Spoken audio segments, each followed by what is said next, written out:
हरिओम मित्रों, आज हम 3 योग के बारे में चर्चा करेंगे।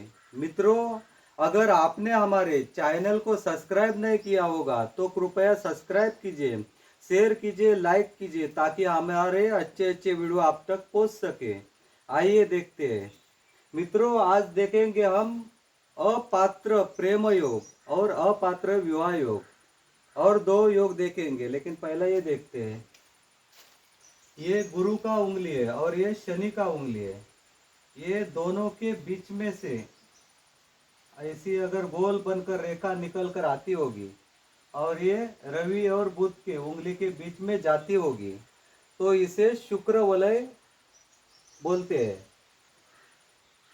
अगर ऐसी रेखा होगी और यहाँ से विवाह रेखा जाकर उसे काटती होगी, उसे काटकर अंदर जाती होगी तो ये अपात्र विवाह योग या अपात्र प्रेम योग बन जाता है। अगर ऐसा योग होगा तो जिसके हाथ पर भी होगा, क्योंकि ये जो वलय है शुक्र वलय, ये बहुत कम लोग के हाथ में होता है।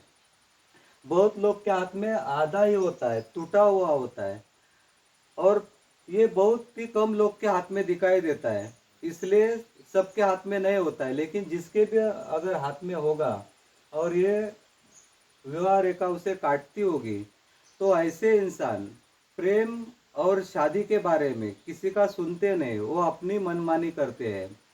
वो किस अपनी खुद की परवाह या माँ बाप की या समाज की किसी की परवाह करते नहीं। वो खुद के मन में जो उनको अच्छा लगता है वही उनको सच लगने लगता है, और इस वजह से ये समाज में बदनाम होते हैं और उनके घर वाले यानी उनका कुटुंब को भी बदनामी सहन करनी पड़ती है। आइए हम दूसरा योग देखते हैं। मित्रों, विवाह रेखा हाथ के ऊपर दिखती है, दोनों हाथ के ऊपर विवाह रेखा दिखती है, लेकिन विवाह होता नहीं, ऐसा भी हमें देखने में मिलता है। और हम ज्योतिषियों के पास जाएंगे या पंडित के पास जाएंगे तो बोलते हैं आपके हाथ के ऊपर विवाह रेखा है, आपका विवाह निश्चित होगा। लेकिन देखते हैं तो बाद में 40 साल 50 साल हो जाता है, लेकिन फिर भी उनकी शादी नहीं होती है। तो उसका कारण क्या हो सकता है, उसके बारे में भी हमें ढूंढना पड़ता है, वो भी हम अभ्यास करेंगे।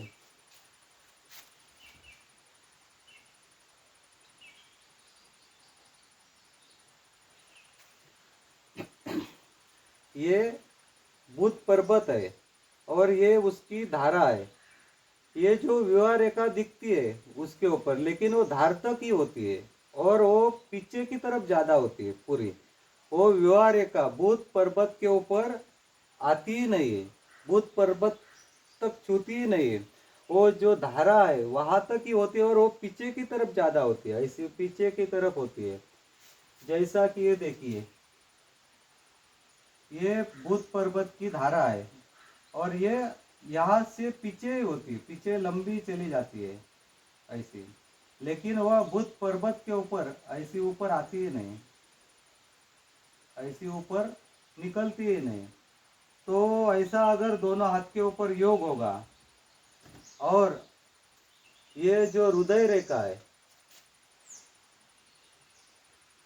ये हृदय रेखा है, ये अगर अशुभ होगी तो अविवाहित योग भी बन सकता है। इसलिए हमें उसके ऊपर अच्छी तरह से ध्यान देना चाहिए।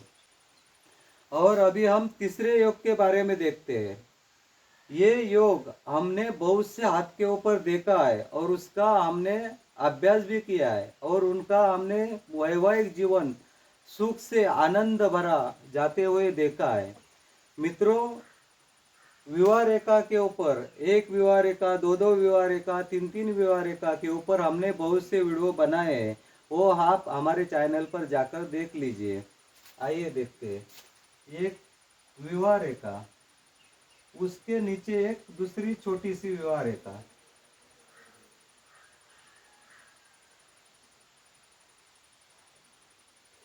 एक विवाह रेखा और उसके नीचे एक छोटी सी विवाह रेखा। ऐसी विवाह रेखा होगी तो शादी के बाद का जीवन, वैवाहिक जीवन सुख से जाता है।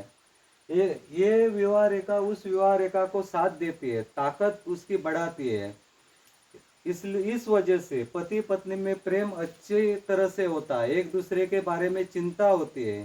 काम पर आने के लिए थोड़े से भी लेट हो गए तो फोन करके वो पूछ लेते हैं एक दूसरे से। इसलिए ये योग अच्छा योग है, वैवाहिक जीवन के बाद का जीवन बहुत सुखद बना देती है। मित्रों, आज के लिए इतना ही। हरि ओम।